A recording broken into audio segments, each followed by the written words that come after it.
बीते कुछ सालों पहले दूरदर्शन पर एक सीरियल आता था, परमवीर चक्र। इसी सीरियल को देखकर कैप्टन विक्रम बत्रा ने सेना में जाने की ठानी। कैप्टन विक्रम बत्रा, जो करगिल के हीरो माने जाते हैं, उन्होंने इसी सीरियल से प्रेरणा ली और अपना नाम सेना में ऐसे चमकाया कि उन्हें आज भी जाना जाता है करगिल बॉय के तौर पर। तो चलिए आज करगिल दिवस पर आपको दिखाते हैं इस शूरवीर की कहानी। कैप्टन विक्रम बत्रा करगिल की लड़ाई का शायद सबसे जाना पहचाना चेहरा।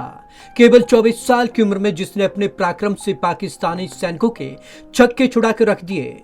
कैप्टन विक्रम बत्रा, जिनका जिक्र आते ही कई सारे जुमले लोगों की जुबानों पर आ जाते हैं, जैसे या तो मैं लहराते तिरंगे के पीछे जाऊंगा या तिरंगे में लिपटा हुआ आऊंगा, पर मैं आऊंगा जरूर। हमारी चिंता मत करो, अपने लिए प्रार्थना करो। और भला कौन भूल सकता है उस स्लोगन को जो पूरे देश का स्लोगन बन गया। करगिल की लड़ाई के दौरान 5140 चोटी पर कब्जा करने के बाद जब उन्होंने ये दिल मांगे मोर कहा था, तो उन्होंने पूरे देश की भावनाओं को जीत लिया था। हिमाचल के पालमपुर में हुआ था बत्रा का जन्म। 9 सितंबर 1974 को हिमाचल के पालमपुर में जी.एल. बत्रा और कमलकांत बत्रा के घर 2 बेटियों के बाद जुड़वा बच्चों का जन्म हुआ। माता कमलाकांता की श्री रामचरितमानस में गहरी श्रद्धा थी, तो उन्होंने दोनों का नाम लव और कुश रखा। लव यानी कि विक्रम, कुश यानी कि विशाल। पहली डीएवी स्कूल फिर सेंट्रल स्कूल पालमपुर में दाखिल करवाया गया। 12वीं तक की पढ़ाई करने के बाद विक्रम चंडीगढ़ चले गए और डीएवी कॉलेज चंडीगढ़ में विज्ञान विषय में स्नातक की पढ़ाई शुरू कर दी। इस दौरान वह एनसीसी के सर्वश्रेष्ठ कैडेट चुने गए और उन्होंने गणतंत्र दिवस की परेड में भी हिस्सा लिया। परमवीर चक्र सीरियल से मिली सेना में जाने की प्रेरणा। भारतीय सेना में जाने का जज्बा विक्रम में 1985 में दूरदर्शन पर प्रसारित एक सीरियल परमवीर चक्र देखकर पैदा हुआ। विक्रम के जुड़वा भाई विशाल बत्रा ने एक बार कहा था कि उस समय टेलीविजन नहीं हुआ करता था, शायद किसी के पास टेलीविजन हुआ करता था, इसलिए वे अपने पड़ोसी के यहाँ टीवी देखने जाते थे।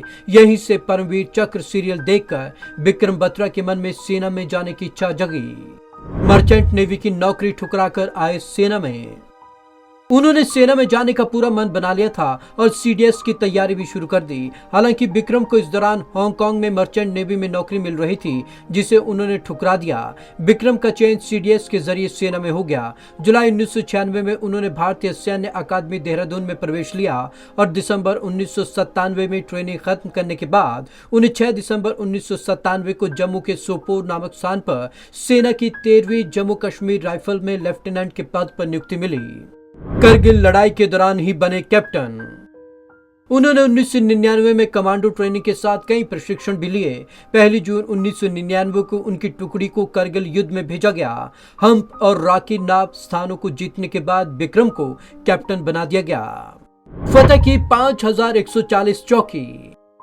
19 जून 1999 को कैप्टन विक्रम बत्रा की लीडरशिप में इंडियन आर्मी ने घुसपैठियों से पॉइंट 5140 छीन लिया था। ये बड़ा इंपॉर्टेंट और स्ट्रेटेजिक पॉइंट था, क्योंकि एक ऊंची सीधी चढ़ाई पर पड़ता था। वहां छिपे पाकिस्तानी घुसपैठिए भारतीय सैनिकों पर ऊंचाई से गोलियां बरसा रहे थे। जब विक्रम ने कहा था ये दिल मांगे मोर। करगिल लड़ाई में उनके commanding officer colonel Yogesh Joshi ने उन्हें और लेफ्टिनेंट संजीव जामवाल को 5140 चौकी फतेह करने की जिम्मेदारी सौंपी थी। इस लड़ाई के दौरान लेफ्टिनेंट जामवाल ने अपनी सफलता का कोड OOA बताया था, जबकि विक्रम ने कहा था ये दिल मांगे मोर। 3:30 बजे के करीब लेफ्टिनेंट जामवाल ने अपनी सफलता का कोड OAA कहा था और थोड़ी ही देर बाद 4:35 पर विक्रम बत्रा का भी सफलता का कोड आ गया, ये दिल मांगे मोर। विक्रम की सफलता पर उस समय के सेना प्रमुख जनरल वेद प्रकाश मलिक ने उन्हें खुद फोन पर बधाई दी थी। पाकिस्तानी सैनिकों में शेरशाह के नाम से थे मशहूर। लड़ाई के बीच कर्नल जोशी ने एक वॉकी टॉकी पर इंटरसेप्टेड संदेश सुना। इस लड़ाई में विक्रम का कोड नेम शेरशाह था। पाकिस्तानी सैनिक उनसे कह रहे थे, शेरशाह तुम वापस चले जाओ, नहीं तो तुम्हारी लाश वापस जाएगी। मैंने सुना कि विक्रम की आवाज थोड़ी तीखी हो गई थी। उन्होंने कहा था 1 घंटे रुक जाओ, फिर पता चलेगा किन की लाशें वापस जाती हैं। और यूं ढेर कर दिया था पाकिस्तानी सैनिकों को।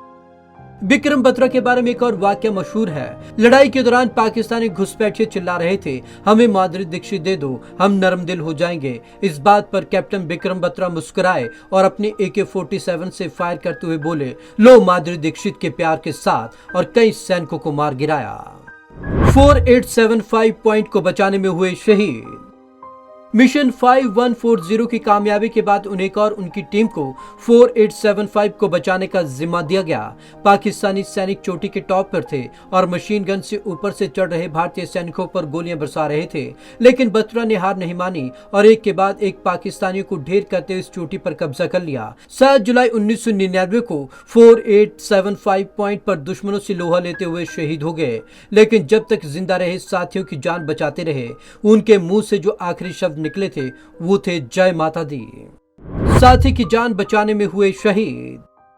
जब विक्रम बत्रा 4875 पॉइंट को बचाने के लिए दुश्मनों से लोहा ले रहे थे, तभी उनके एक साथी को गोली लगी और वो उसके सामने गिर गया। वो सिपाही खुले में पड़ा हुआ था। विक्रम और सूबेदार रघुनाथ चट्टानों के पीछे बैठे थे। विक्रम उनको बचाने के लिए आगे बढ़े। हालांकि सूबेदार रघुनाथ खुद आगे जा रहे थे, लेकिन विक्रम बत्रा ने उन्हें यह कहकर पीछे धकेल दिया कि तू तो बाल बच्चेदार है, हट जा पीछे। ये कहकर विक्रम आगे चले गए और जैसे वे अपने जूनियर को उठा रहे थे, उनको गोली लगे और वहीं गिर गए। चीफ ऑफ आर्मी स्टाफ ने कही थी ये बात। करगिल की लड़ाई के दौरान चीफ ऑफ आर्मी स्टाफ रहे जनरल वेद प्रकाश मलिक ने भी कैप्टन बिक्रम बत्रा की बहादुरी को सलाम किया था। उन्होंने कहा था, कैप्टन बिक्रम बत्रा अगर करगिल वॉर से सही सलामत लौट आए होते तो 15 साल के अंदर मेरी कुर्सी पर बैठे होते। Bureau report, Punjab Kesari TV. Chief of army staff Ved Prakash Malik को भी ये कहना पड़ा कि अगर कैप्टन बिक्रम बत्रा जिंदा होते तो ठीक 15 साल बाद उनकी कुर्सी पर बैठे होते। तो आप खुद ही अंदाजा लगा लीजिए, जब ये सीनियर शब्द कह रहा है तो वो जानता है कि उसके जवान में कितनी काबिलियत है और उनकी काबिलियत का हर किसी ने सिक्का माना और लोहा भी उन्होंने अपने तौर पर मनवाया ही। तो आज की इस खास रिपोर्ट में बस इतना ही। विवेक शर्मा को दीजिए इजाजत। नमस्कार।